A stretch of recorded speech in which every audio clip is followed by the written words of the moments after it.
तू का रडली मला सांग?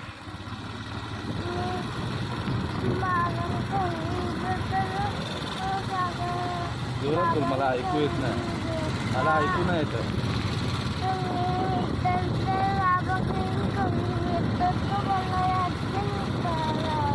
नीट बोल ना, काय बोलायचं ते नीट बोल.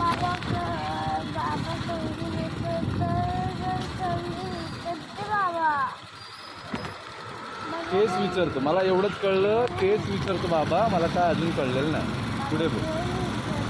हां मग ते दुखतात केस ना, मग त्याला रडायचं कशाला? ते सांगायचं ना बाबा. बोल बाबा, बाबा माझे केस दुखतायत, हळू है ना. केस विचारायसाठी एवढं रडायचं नसतं. मग तू रेडी का? आज लेट का उठली तू? हां एवढं लेट का उठलं? जेजे बाप्पा पण नाही केला तू आज? जेजे बाप्पा गेला? जेजे बाप्पा गेला काय? जोरात बोल, काय केलं?